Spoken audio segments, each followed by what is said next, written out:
Well, welcome everyone. Thank you for joining us on today's webinar, Adapting to the Remote World Revolution for Business Success. We are very excited. We are finally coming back to continuing our series of webinars to continue to provide as much value as we can to our community on both sides of our community, which are both clients as well as virtual professionals from Latin America. So today we're going to talk about a topic that we haven't actually discussed before in detail in terms of how things have changed in today's business world in general, as well as personal, life in terms of being remote for many things that we do day to day.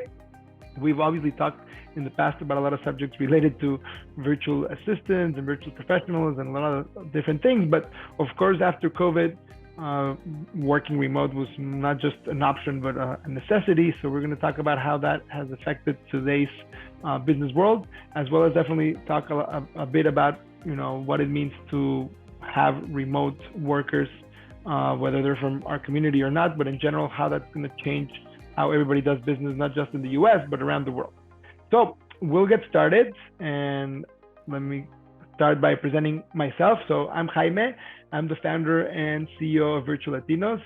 And next to me is Yener Benaroya, who is the Virtual Latinos Recruitment Director.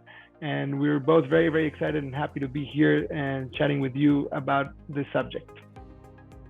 So we're going to start by spending a few minutes just to review what we're going to talk about today and what we're going to be covering so that you kind of understand what to expect. So here's divided into four main sections. The first is, what will work look in the future? So what are things going to be looking like in the future / present in terms of remote working? Why are companies going remote? So we're going to be sharing statistics of different surveys related to why companies are going remote, lots of different, benefits and things that you should consider in terms of either keeping your company remote if you're still remote, or hybrid, or, considering not doing fully in person. Then why workers are preferring to actually remotely work. In this case, from the workers' perspective, why they prefer to work with a company that's embracing working remotely, either full-time or part-time in terms of the flexibility of also going to work in-house to an office, and then discussing the potential options of what it would take to actually say, hey, I am okay with continuing to work remote, or I want to switch to working remote, and what it would take to actually hire somebody, whether in the States or outside, in this case, from Latin America, to help you be part of your company's team. So with that, let's get started. All right, so what will the work look like in the future?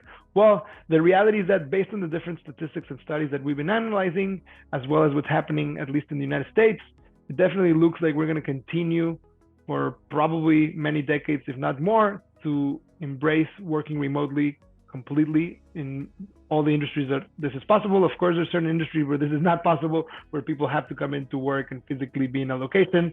But of course, for everything else, the reality is that it's going to be a combination of working both remotely, as well as hybrid. In the sense, hybrid means, of course, remote and also in person. And this is what many of the big companies in the United States are definitely embracing. So here are some of the statistics. So we have a survey from Zipa Statistics. And by the way, all of the sources that we're going to be mentioning here to you are going to be shown in the last slide of this presentation. And we're going to be sharing the link to this also later once we have the recording up. So you can reference all of these statistics, because of course those studies have a lot more information that will probably be very useful for you to review in detail. So it showed that from 2018 to 2021, the number of fully remote workers grew from 6% to 26.7%. Naturally, of course, that's related to COVID, where it was mostly forced upon us, right? But it's a very big change. Our company, just so you know, was actually already working remotely before COVID started. So we were happily, let's say, prepared, because we were already ready and already doing it. So that was good for us in our case, right? Now, 70% of US companies either are using or are planning to implement permanent hybrid work models. So if you go and start looking at what Apple, Google, and all the big companies are doing, they're basically having to embrace a combination of both, because otherwise they're going to lose their workforce, right? Because everybody got used to the benefits, which we're going to talk about today, of working remotely. And 60% of US companies were in general supportive of being completely remote. So for example, there's a company we use called Zapier. That team is completely remote. They don't even have an office. So 16% is actually quite high in my opinion in terms of within the US. Many actually other countries have that percentage higher. Now, a few other statistics. So from a survey from FlexJobs from 2022, just last year, it showed that employees are eager to continue working remotely, and 65% of them actually mentioned that they want to work remotely full time, right? So we see from one way that there's that 16% of companies being fully remote, but from the other side, the assistant, not the assistants, the workers they want to work remote and not just hybrid, but the whole time, full time, right? For many reasons that, again, you probably know of many, and we're going to discuss here again. Now, 32% want a hybrid work environment. So you see that's like half than the 65%. Half of them are probably interested in having a combination of both. And that also makes sense because we as humans also enjoy being in person. So having a hybrid model that's flexible, it's probably best. If I could, I probably want to have that model myself, but in our case, we're fully remote, so we can't get to go to the office. And then total, if you obviously add them up, that means around 97% of workers want some form of remote work, whether it's hybrid or in this case, fully remote. And lastly here, an AT&T study predicted that from 2021 to 2024, the hybrid work model is expected to grow to 42%, right? That's pretty high. To go from 42% to 81% in 2024. So that's like pretty huge, which kind of tells you, remote is here to stay, whether you want to embrace it or not. Other companies are going to embrace it. So if you want to attract talent, having remote workers as part of your business model is going to be basically a key differentiator versus those who don't. Okay. So like it says here at the bottom, it is time to embrace remote work and give people what they want. All right, so now I'm going to pass it on to Yener. Yener. Hi, everyone. I'm Yener, and I'm the recruitment director again. Happy to see you all. So I'm going to share with you why companies are going remote. And if you can move to the next slide, Jaime, I'll get this started. And the reason why we are going to present various reasons. The first reason is wider recruitment options. Definitely, it's one of the biggest challenges that a lot of the companies are facing right now are finding local talent to fulfill their hiring needs. This gives you the option to broaden your opportunity to onboard talent from anywhere. If you're interested only from the US, still you're not only restricted to hire people in your city, but from other states. And if you're open to the idea of untapping to global talent, it will give you access to that as well. And additionally, wider recruitment options of hiring talent from other places will also give you access to bilingual talent, which can help you also form a team of international team. Okay, so the next slide, the benefits of hiring a bilingual talent. Definitely one of the biggest benefits that a lot of our clients rave about is saving a lot of money. So that is one of the initial benefits. But other than that, what it comes with it is having someone bilingual allows you to untap other potential clients that are, for example, in our case, a lot of our clients who had Spanish-speaking clients, they weren't able to serve them, but now that they've hired bilingual talent, they're able to serve the Spanish-speaking market as well, which has broadened their ability to intake more customers. This will give you the potential to connect to international consumers as well if your company does business internationally, and overall provide a better customer service and increase your competitive edge compared to the others. The second reason, increased productivity. Yes, believe it or not, remote work is a huge productivity boost for business. Some statistics to share with you all today. A survey by Connect Solutions show that 77% of those who work remotely at least a few times per month show increase in productivity, which is huge. 30% do more work in less time, and 24% do more work in the same period of time, which you guys can see how much increase there is in the productivity. Another survey shared with us by Zipia shows that 95% of employees report feeling like their work productivity is the same or higher than before they worked. So these statistics are very important because I know a lot of the people who have not hired previously remote talent, they do have concerns about their productivity level, them working from home, but certainly it does not affect it. It actually increases their productivity. So we do encourage for you to hire remote talent as well. So the next slides. Reasons remote work increases in productivity. So we dive a little bit more in depth into the reasons. Working from home limits interruptions by coworkers. Definitely that's an important reason. So there's no more chit-chatting and gossiping within the office space. No, I'm kidding. But it does help people be in one space and fully focus on their task. Balancing work, commute, personal lives can be overwhelming. Definitely, you know, me and Jaime were blessed to be living in not in such a large city like San Diego, but people who lives in Los Angeles, New York, or other major cities, commute to work is, you know, is a big issue, and this eliminates it. So this way, you know, the people can have a better work-to-life balance. It reduces stress, not having to drive from one place to another. And also they can reinvest their time, you know, instead of on commuting, they can reinvest that time on personal growth or personal things such as exercising or doing other things that can lower their stress level overall and have a better work-to-life balance. That is my recap for that slide. And then we're sharing a quote here from Mark Zuckerberg. People are more productive working at home than people would have expected. Some people thought that everything was just going to fall apart, and it hasn't. And a lot of people are actually saying that they're more productive now. So yes, I believe before COVID or during COVID, people are really concerned about how this model of people working from home was going to work out. But I believe that within the last couple of years, it did prove to a lot of company or business owners that it does increase people's productivity.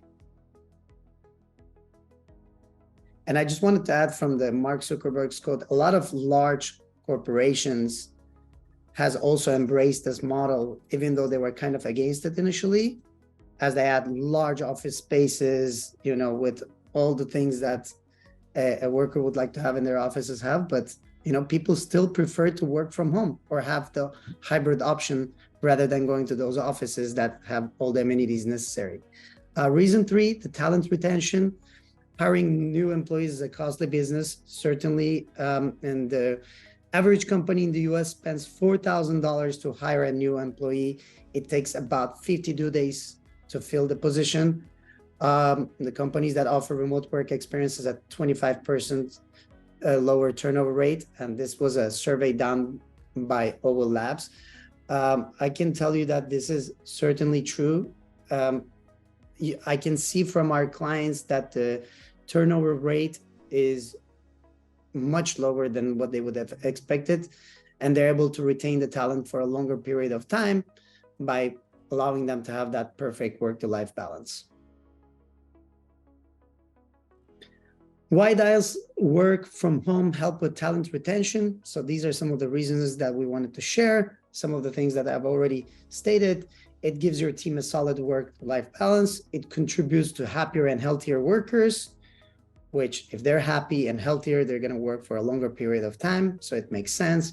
Remote workers save money on commuting, childcare, clothing, and more. Definitely, they don't have to spend money on gas, you know, fixing up their cars, you know, having to buy a lunch. These are some of the advantages of people working from home, and decrease the pressure that often causes employees to leave their job. Excellent. So the next one, the 4th reason, the reducing the cost, which is an important one. Going remote doesn't 100% disappear expenses. I'm glad that we're making that point across, because there's always going to be expenses, but it does dramatically decreases it. You save a lot of money by reducing the office space, so you pay less of rent or mortgage, save on overhead expenses such as lighting, heating, air conditioning, any other overhead expenses if your office had one. And also in the furnitures, technology and tools, one of the things that a lot of the clients asks me, you know, are we going to have to send them computers or other equipments for them to be able to do their job properly? And the good thing about hiring remote work, especially from our company, is that, you know, they already come with their equipment ready to go. All you will have to do is give access to your, you know, systems, which they can use it remotely through the cloud. So you will save a lot of money not having to buy computers or having to pay for internet services or anything. And the final thing that's shared there, obviously, any type of catering that is in the office. And less sick days. Yes, remote work reduces sick days and time off. Why do workers experience less sick days? Well, people are less likely to get infected because they're not commuting or they're not in, you know, close proximity with people every single day. This way, they will have, you know, less likely to get sick or use their sick days and time off. So definitely that's one of the biggest advantages. All right, Jaime. Sounds good. Now we'll switch it back to me. Thank you, by the way, for everyone who's joined again. Now I see that there's even more people who've joined, so that's awesome.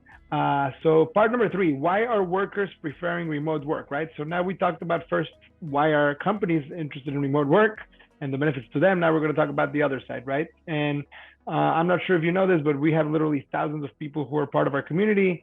And so we hear a lot of reasons and feedback from the people who are choosing to join us to work remotely from Latin America, why they're choosing, you know, to ditch the office and choose to, you know, get a job that's remote. So we're going to dive deep into that. So more work-life balance. So according to either the same ZPS survey or it might be a different one that we mentioned before, 75% of remote workers believe that their work-life balance is actually better since they start working remotely.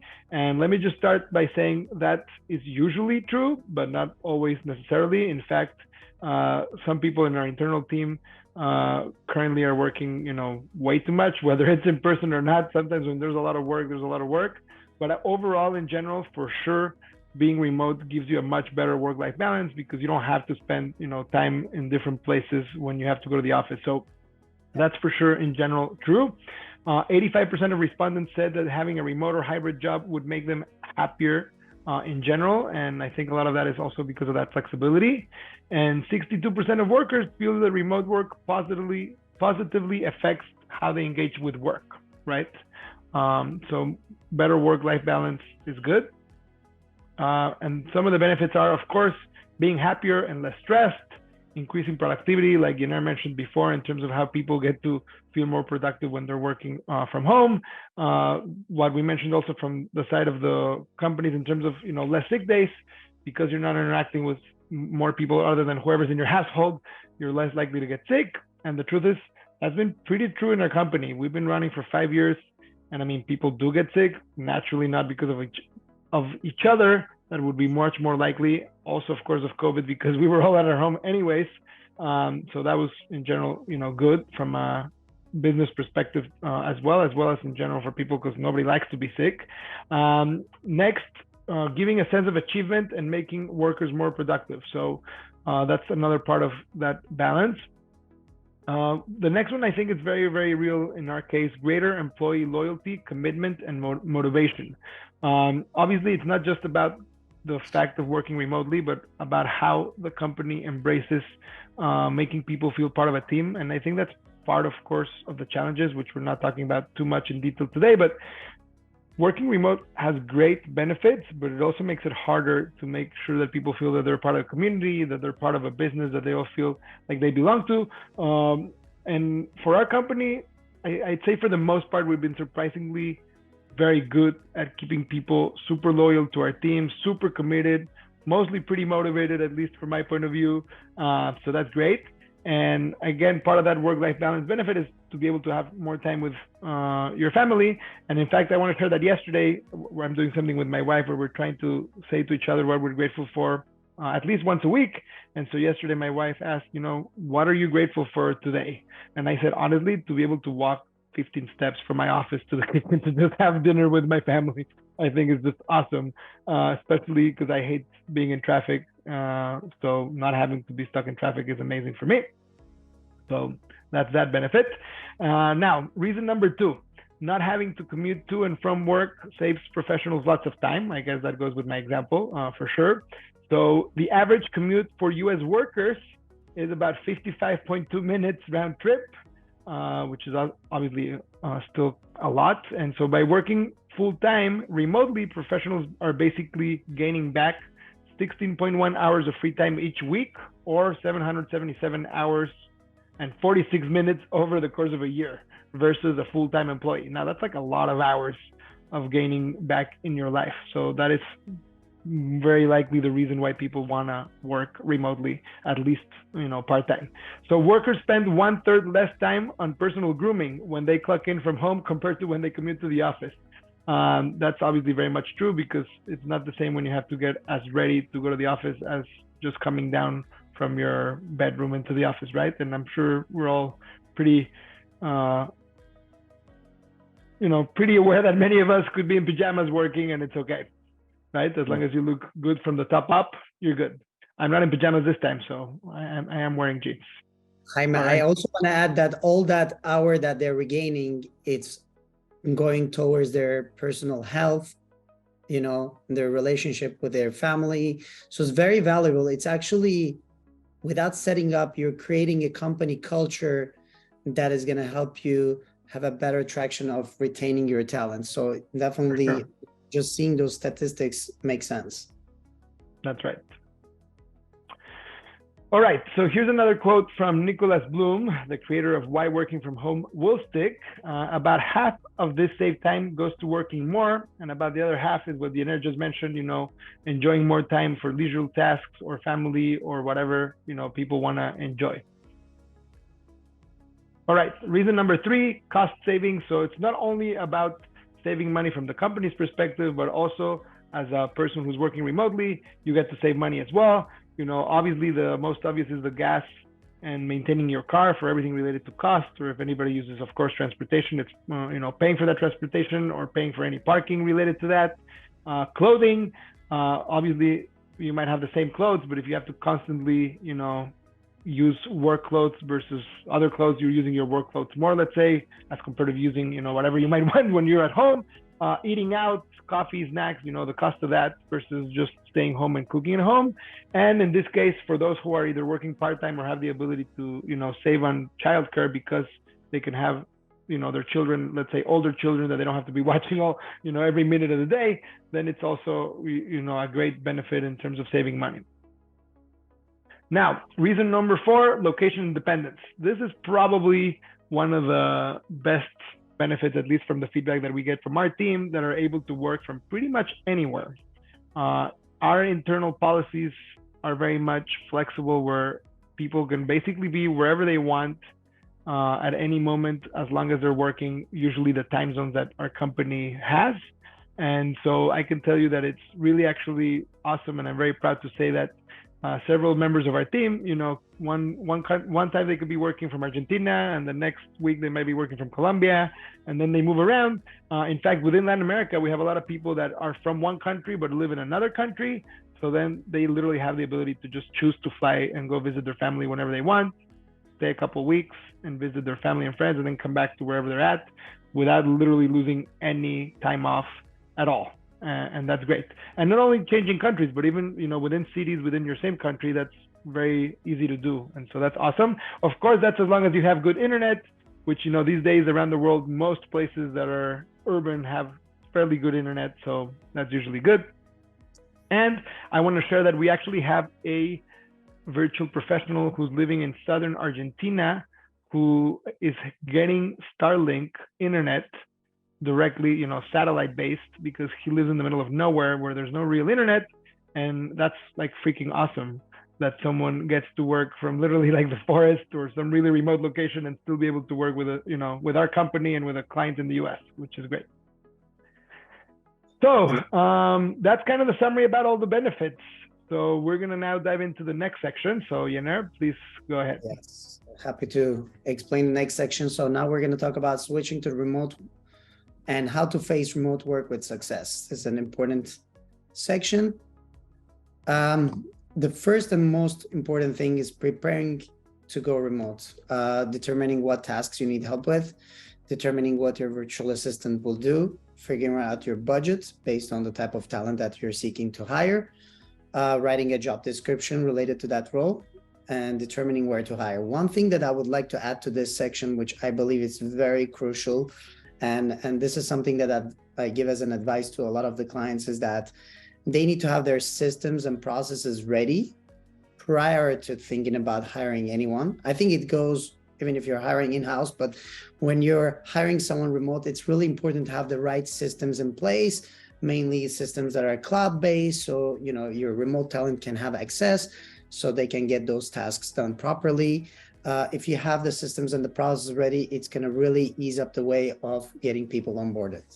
Yeah, and let me say something about that. The reality is that we work with all size businesses, from one-person businesses to lots of people businesses, and naturally not everyone's ready. And I mean, obviously the goal is that you are prepared so that you can actually be more efficient, but it doesn't mean that you have to have it all 100%, let's say, figured out. In fact, part of our process when we are onboarding clients is to actually go through the list of systems and software and tools that we recommend that you have ready, so that you are efficient and that you do actually end up being successful. But what Yener is trying to mention is that usually we see that those clients who are not as prepared before they hire someone to work remotely when it comes to the technology and systems parts tends to not be as successful as those who are. So obviously, the more you do, the better. Yeah, and we try to be very transparent about that, because our goal is always to make sure that there is success on both sides, in the client side and the VA side. Where to hire? So now that the market has grown so much, there are so many different places you can hire a remote worker from. One of the best options is probably hiring from Virtual Latinos agency. But other than that, if you prefer to have people that are only located in the US, there are many different platforms that are out there that are offering also great talent within the US. That's one of the options as well.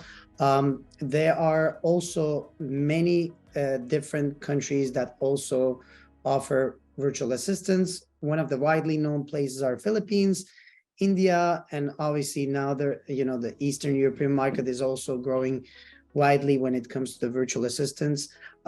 When it comes to the US clients, obviously having someone in the same time zone is a huge advantage, but definitely the options are out there, and there's different rates based on the locations that you're seeking to hire from. Yeah. So, I mean, this table, by the way, it's not exactly perfect. We need to update it because there's really way too many options. You can't totally, say all the companies from the Philippines are like this. And it also depends whether you're hiring directly or through an agency. This was kind of just a generalized thing, but things can change depending on where you're hiring from and which type of format you're hiring. But you can take a look at this actually on our website. It is listed on our YOS page if you want to see it as well in detail. Excellent. How our team helps you hire a virtual assistant professional. So much more than just an outsourcing or recruitment platform. We're a full service agency. We do provide full support before, during, and after the hiring process to make sure that we match each client with the right talent.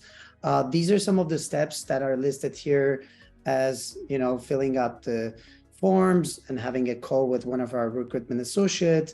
One of the things that I can tell you what's unique about our process to make sure that how we help you find the right talent is that we do a custom recruitment process for each client and for each role that they're seeking to hire. And then we take 7 to 10 business days to come up with the top 3 talent that are matched for you.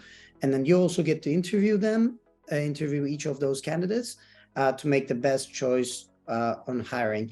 And after you select and hire the professional, the service doesn't stop there. It goes beyond that. As I said, there is an after part of it where we do assign you a dedicated customer success agent / HR person who at all times provides you service continuously to make sure that we allow you to have a long-term relationship with the professional you hired. And by the way, that person is actually dedicated to work with you throughout the relationship. It's not like a call center that you call and you get a random person from our team. It's the same person that does the onboarding and is going to be with you the entire length of the relationship with us. so that you literally have their name, email. We can also give you, their phone number so that you can get in touch with them directly. And that is, I think, actually a key part of the support. Today, we work with many other companies that we work with that, there isn't that personal touch. And honestly, I think that it does make a difference. Definitely. These are some statistics that we're sharing with you all about our application process. We do match all of our clients with the top 1%. And what do you mean by that? So I'll explain a little bit further. So compared to other platforms that are out there, we don't just accept anybody who comes up and signs up on our website to become part of our internal community of professionals. They have to go through a full application process from which we end up allowing around 7.5% of them into our internal community. And from that pool of talent, only 1 to 2% of them are matched with our clients. It is a rigorous process where we do test them on their English. We do test them on a personality test, and there are other assessments to make sure that they're, professionals that, our clients can rely on. That's right. And I mean, by the way, these stats are slightly old. The 7.5% is now actually 5%, and the 1 to 2% now became 1%. We're becoming also a little stricter in terms of how we intake people. But I can tell you that obviously the whole reason of why we're making this process a good filter is because that good quality really becomes giving you the best candidates that there possibly are from Latin America to work with you. And this is definitely one of the main reasons we believe as a company that we're able to get such great people to work with our clients, because we really take the time to filter who is part of our community and who can join. Another key thing that I like to mention is that, many recruitment companies, when you talk to them, they definitely might have already a lot of people, let's say, in their database, but they usually take 1 to 2 business days to basically start sending you CVs or profiles. In our case, it takes applicants between 2 to 4 weeks just to get into our initial community, which represents that 7.5%, or in this case now 5% of all the people who initially apply. And then they have to be part of our community for us to consider them for a job. So this is something key that not everybody does. We don't just go out there whenever we have a client and be like, okay, now we have a client that wants X, let's go find them on LinkedIn or a bunch of places. We don't. We only hire people from within our community that's already been pre-vetted. And that's key, because that means we've already spent the time and resources to make sure that they're the right fit in terms of culture, in terms of, basic skills for English, and a lot of important things in terms of detail-oriented, professional. And then only within that group of people, then we get to send you candidates from that pool of people. Yeah. And it's a lot of manual assessment, honestly. It's not like AI based that each application goes through an AI system and it pushes out the 5% of the talent that are allowed to join. So we do use a lot of human element to it to make sure that we bring in the best talents. Why hire from Virtual Latinos? Again, just a summary. We do provide the top handpicked professionals from Latin America. So it is same skills with lower cost. Working in your time zone, I think that's one of the biggest advantages. And I want to emphasize on that because compared to hiring someone overseas who are working on graveyard shift versus someone who's working daylight with a good work-to-life balance will give a different level of productivity. So that's a huge thing. We do over growth potential. You manage day-to-day, we provide support. I want to also explain that a little bit more. Sometimes clients do like to know about that. So we don't get involved to your day-to-day management. You get full control over the professional that you hire. You're able to train them and manage them however you like, but you always have the support from our team and from your CSA/HR person for whatever is needed. We do offer a very easy payment solution. We take care of the payroll. You pay our company. We're a US-based company here in San Diego, California, and our payment system takes care of paying all the 1,000+ VAs across the board. Everybody's English tested. The English test results will be shared when the candidates are presented with each client. You will be able to see the results, flexible schedules, and lowest ghosting rate guaranteed. So what is that? I know some people may know what a ghosting rate is or not. So it is a very widely known word when it comes to talent working remotely, which happens in different types of places. where you hire a talent and after a certain period of time, they may disappear on you. Thanks to our service that we provide not only to the clients, I just want to make this point across, that we provide a service to the VAs as well. So your success agent is the success agent of the VA as well. And they assure that they're also happy with where they're working, which also helps with the talent to be retained for a longer period of time. And, you don't come across with ghosting or people disappearing on you. Perfect. And then the rates. So briefly, I'll go over the different tiers of professionals that we have in our community. So we divide them into 3 different categories, as you can see: entry level, mid-level, and expert level. Entry level VAs consist of professionals with a couple years of work experience, nothing specialized, but they're coachable and trainable talent, as long as the company has good process and systems. And the rates will vary between 8 to 10. Then we have the mid-level professionals. These are people with 3 to 5+ years of work experience in their specific niche or area. They're much easier to adapt to each company's systems and much quicker to onboard based on their experience. So their rates will vary between 11 to 15. And then we have the expert level professionals. And these are people with 5 to 10+ years of work experience roughly. And they're people with high level certification, could be talent with master's degrees, PhDs, very high talent, and their rates can vary between $16 to $20 an hour. Oh, I jumped too quickly. You did. Oh, okay. Let me exit full screen for a second. Let me go. Oh, well, yeah, that was the conclusion. So, sorry, that was the end. So we're going to just do a few conclusions. So hopefully, you've learned here really good statistics of why remote work is important to be embraced for the future. Now we're going to spend some time, just recapping a little bit about our company now, and we're going to jump into definitely questions right away. Just so that you know, today we have 70 people that are part of our internal team. We've hired over 1,800 virtual assistants and professionals through our community. We currently have a community of pre-vetted professionals that it's over 5,000 people. And we currently have a little bit over 575 active clients that are working with us. And with now, let's move to Q&A. So we have a few questions here that people already asked, and I would love to answer them now.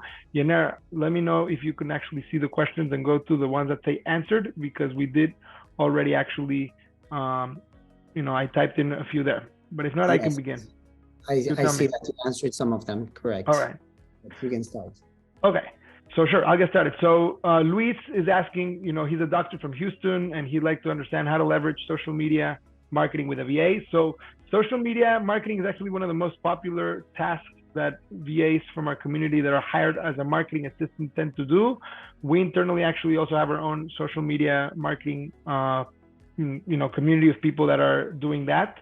And so that can go from the very basic level of social media, which is, just let's say doing research and doing some posting based on the content that you already have, all the way to like actual social media, let's call them, experts in terms of people who have already been doing this for many years and who really know how to do it. So it depends on what you're looking for in terms of whether you want someone that's going to be basic or someone that's going to be an expert, and the price is naturally going to be different based on that.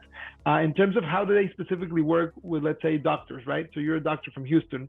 So definitely there's a lot of content related to what doctors can share on social media based on their different specific practices. So not really, doesn't matter really what industry you're in. Almost every type of company these days have some type of social media presence. So once you start to teach and train your assistant on the type of content that you like to put out there, then definitely they can do it. One of the questions that people ask us is like, well, how about creating content that's actually in-house? Like, who takes pictures from within my office or within the things that I'm doing in person? So obviously those things that cannot be done with a virtual assistant because they're not in your office, but they can easily be done by recording or taking pictures from your phone or your in-house office staff. And then that can easily be shared with people in different platforms like Telegram, WhatsApp, or other places where you can share those pictures. And then basically the assistants take that information or pictures, and then they get to put it into a system like Canva or other simple graphic design systems so that they can create the graphics and the content to put on a platform on your behalf. And of course, an important thing, especially when you're starting to work with someone, is that you definitely should review everything that's going to be posted before they post it to make sure that you're happy with whatever they're going to post using your company name, which there's plenty of software to do today that lets you pre-create the content before you actually post it live. So hopefully that answers that question. Yener, would you like to answer the next one about the insurance industry? Yes, happy to answer. I was actually going to jump on that. Thank you so much for bringing up that question, Michelle. We do have a lot of clients in the insurance industry as well. They tend to hire professionals from our community for various different reasons. It can vary from administrative work related to contracts, and it could be related to sales as well, lead generation and sales. So there are many things. And actually, we have one client, going back to what Jaime just shared, who hired also people for their marketing, social media marketing, video editing, depending on the type of need that you may have. Definitely, we have a good variety of professionals that can help you grow your insurance company. Yeah. So, yeah, the reality is that we just came back from a conference called TBI Med Legal here in San Diego, which was great because we're local to San Diego, California. And we were able to meet with a lot of doctors and a lot of lawyers that they happened to meet for this conference. So while we were there, people were like, okay, so are Virtual Latinos just for like translations? People get the common thought by reading the word Latino that our company is just for, let's say, translation services when it comes to doctors or lawyers.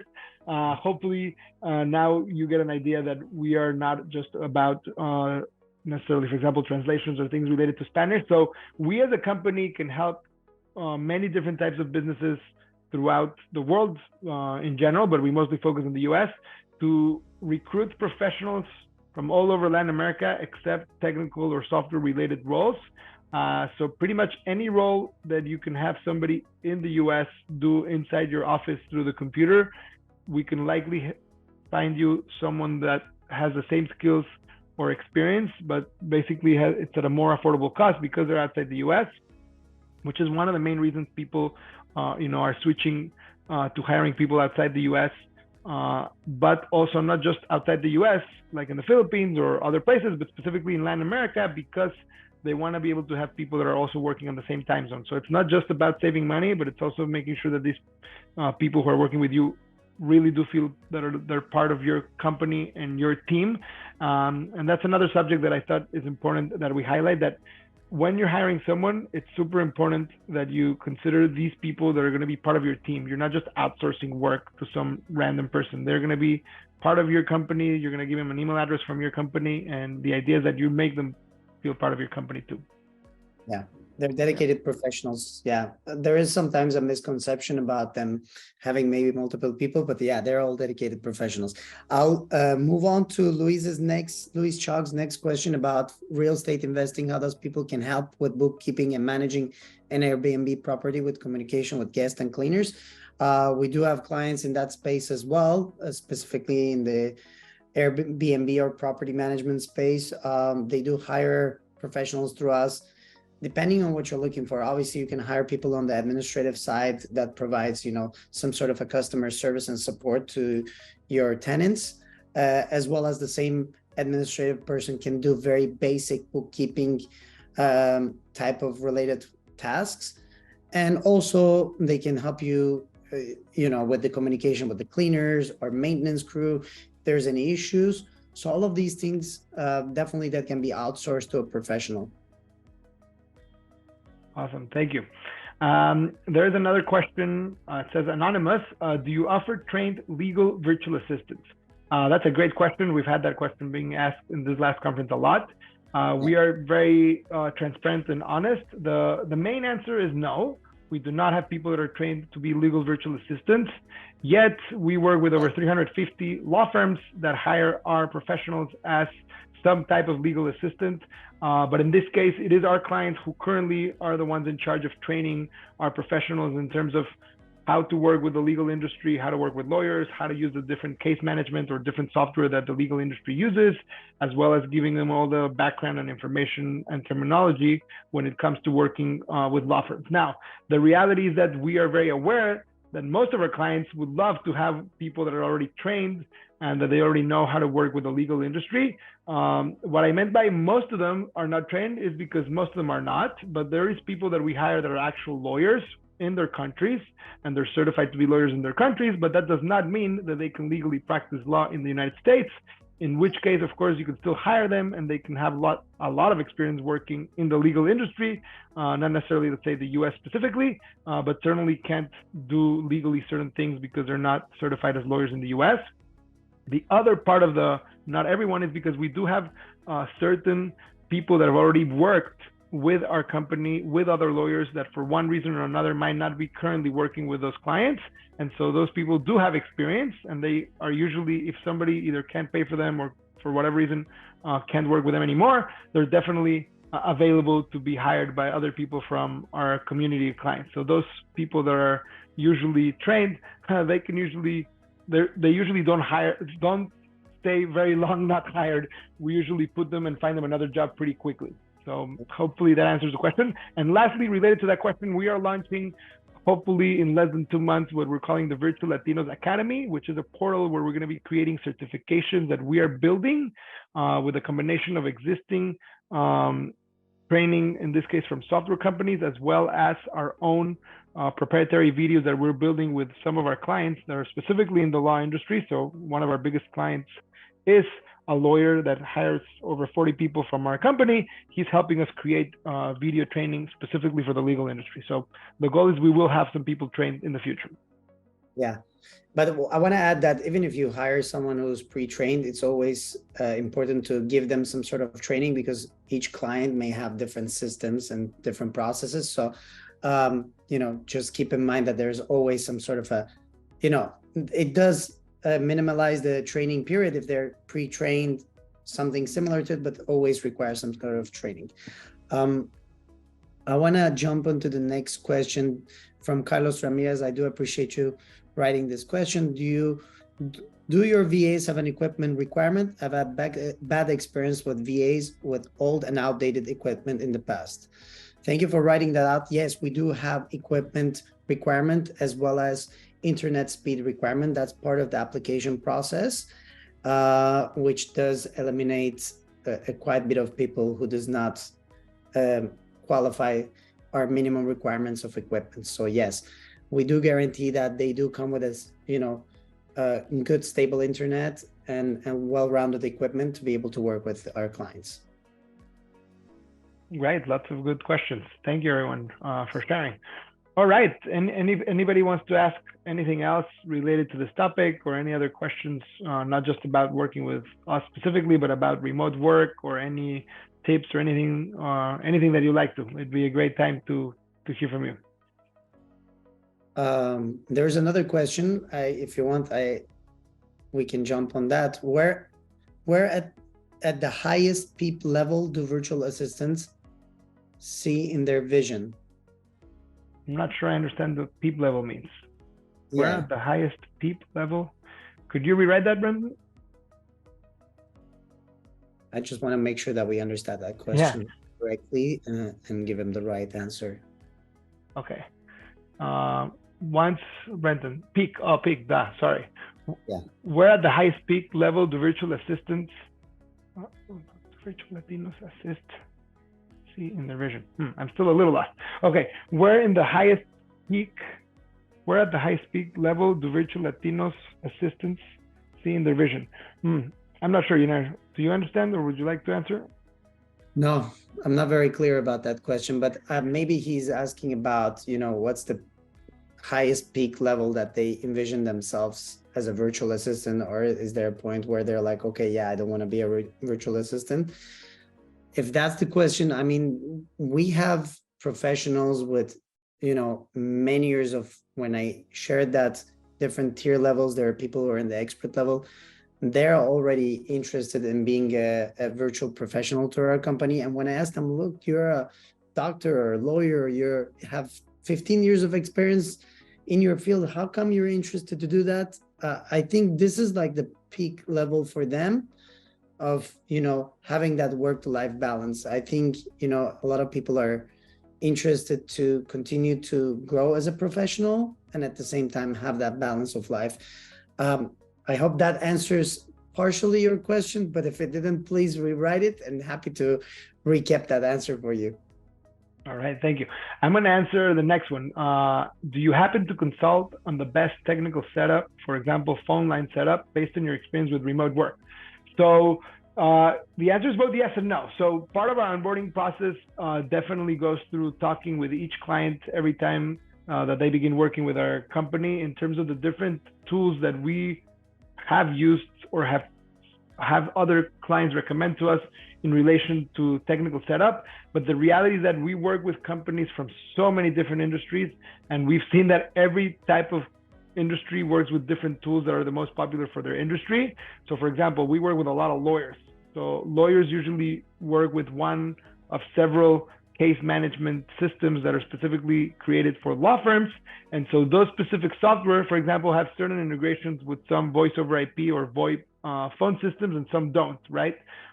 In general, when we go through the onboarding, we are usually recommending tools that are, let's say, generic for any industry, right? So for example, when it comes to using at least the phone system, which is a very common question, like how do we talk to our assistants, or how can they answer my phone? It's definitely gonna go through the computer, in this case, either through a CRM system or through a different phone voice over IP system. And for example, Ring Central is a very popular one, 8x8 is another popular one, Google Voice, Dialpad, and the list goes on, right? There's a lot of different things.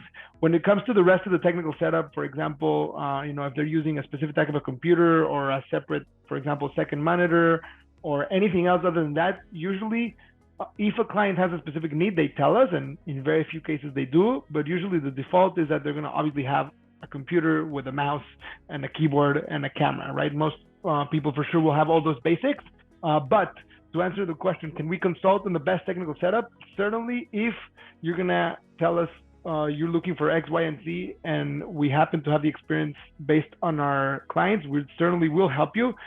We have our customer success representatives, which have many different people in our team who are in charge of doing these onboardings, and they talk to clients basically every day, all day long.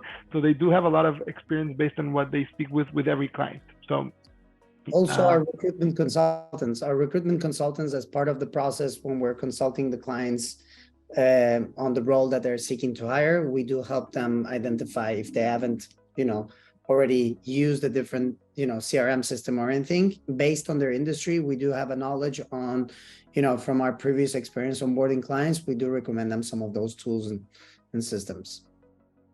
Okay.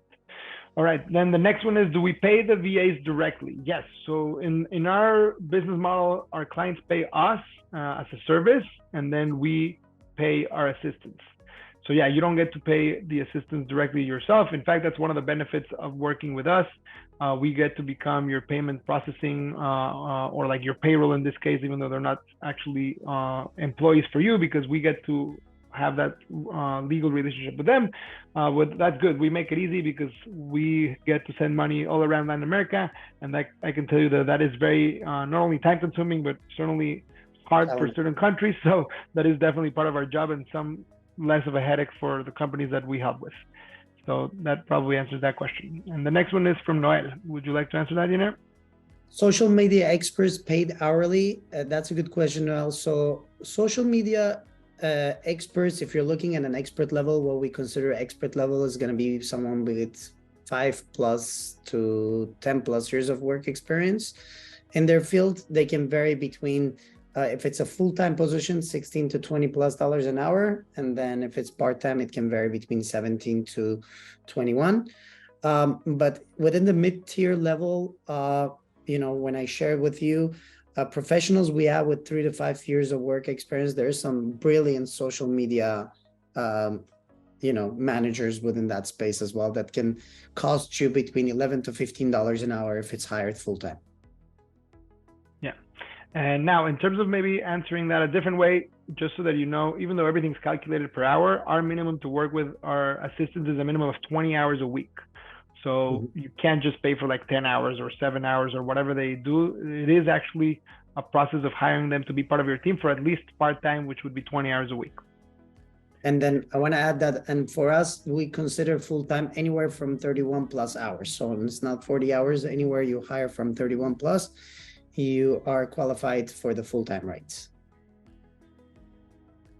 Perfect. Now, Yener, Brenton replied and wrote, not the highest level. He meant to say all levels. So let's see. Where at the highest peak, all levels, the virtual assistants. Okay. Brendan, if you can just help us just write the whole question from the beginning and we'll try to answer it best. What is the payment schedule? Every 2 weeks or once a month? Okay, Michelle. So our actual pay period in most cases is every 2 weeks, both for charging our clients as well as for paying our assistants and professionals. So that's usually every 2 weeks. Some clients pay every 4 weeks. But definitely one thing that everybody should know is that we don't have anything technically per month. Everything's calculated on a weekly basis. All right. Well, we got 5 more minutes. So if anybody would like to ask anything else, please go ahead and ask us. We love all these questions, really good questions, and some of them very common. Yener, I don't know if there's other common questions that you get asked that maybe we can share with others. Not at the top of my head right now. All right. If there's any other additional questions that comes across from any of the attendees, happy to answer them. Okay, there's another one. What would you say are the top skills you look for? From both sides, I guess. Yes. Employers okay, or yeah. VL I mean, top skills we look for in the employers or VL level. Well, on the virtual professional side, one of the top skills that we look for people who are detail-oriented, organized. I think when it comes to working remotely, those are one of the crucial skills that everybody needs to have by default. People who are proactive, because a lot of the clients do worry about, oh, there's nobody overseeing them. Are they really going to be doing their work? So we try to make sure that they have that proactive personality, they're detail-oriented and organized. I think those are like the top skills that a lot of clients look for, as well as what we look for in the professionals that we intake, as well as good communication skills, which is, I think, working remotely does require. Yeah, and I was going to say that, yeah, other than what Yener said, for me personally, when we're looking to hire internally, but in general as part of our process, it's a big mind shift, and not everybody's good at it in terms of being considered a regular employee where people kind of tell you what to do and suddenly coming to work remotely. And though, yes, our professionals are working with another company and they're telling them what to do, but there's a really different dynamic in terms of what clients are expecting from our professionals and what we're telling the people that we're accepting into our community, of what we're expecting of them, not only us as a company, but what we know our clients are expecting of them. And that answer would be to be proactive, right? In a way, we want to make sure that the people that are joining our community to work with our clients are very entrepreneur minded, in the sense that they gotta not just do what they're told, but they gotta be thinking one step ahead. Hey, how can I help my client get X or Y done? How can I think on their behalf? How can I actually be helpful? And the truth is, at least initially when the company was started, I was very much giving people direct feedback. You got to think about the fact that even though we're trying to build long-term relationships, just like any job, if you're not going to perform good, you're not going to stick around for that long. So the more value that you provide, and if you're a step ahead, the more likely you are to be successful working with our clients, right? So that is part of many of the things that we're actually testing in different forms through our recruitment process. Yeah. And then I'm going to come back to Yeser's question. He asked more on the technical side, technical skills and knowledge. So obviously our goal is to always onboard people that are tech savvy. But when we do the recruitment process for each client and each role, one of the things that we kind of align with the clients during that interview process, or what kind of specific technical skills that they require for the talent that they're going to onboard to have. And based on those specifications, we do match them with the talent that they're needed. Because there's a big area of professionals with different types of technical skills and background within our community. Yeah. Great. So the next question, Brenton wrote again, where does an assistant in any in any basically level see themselves in the vision while working with Virtual Latinos. So, we already have people that have been working through our community for over 4 years. It's going to be close to 5 soon, because we've already been as a company working for 5 years. And, the reality is that from my point of view, they see the relationship that they have with our community of not just a place to find work one time and that's it, especially because it's kind of common that, in the workplace, people tend to be working for a few years and then either they have different needs or their client has different needs, and then they might not, necessarily be with their client forever. But, we are an amazing community, and this is what I want to highlight. Our assistants are not just here to find a job. One of the most amazing things that we've built is a community where people actually not only chat with each other and get to know each other and people from different Latin American countries, but they actually get to ask and support each other. So within our communities that we built, people ask, hey, how do you do this? How do you do that? And people literally are helping each other out. So I think that this community that we're building brings a lot more value, not just for the short term, but for the long term, where you see that there's all these other people that are in the same journey as you, that want to work remotely, that want to have a better standard of living, and that want to help each other out. And that's not common in a place where people are in a way competing for the same types of opportunities, right? Like today, just as an example, people are like, hey, who recommends the best ergonomic chairs for working at home for many hours? And people are like sending links to all these pages, and people are all the time doing that. And I think that's in general awesome. So I do believe that they're working with our community and thinking of us as a partner for their long-term future career, not just initially for finding one job. I'll just wrap this up with the last question. Should an hourly price increase be expected for Trilingual?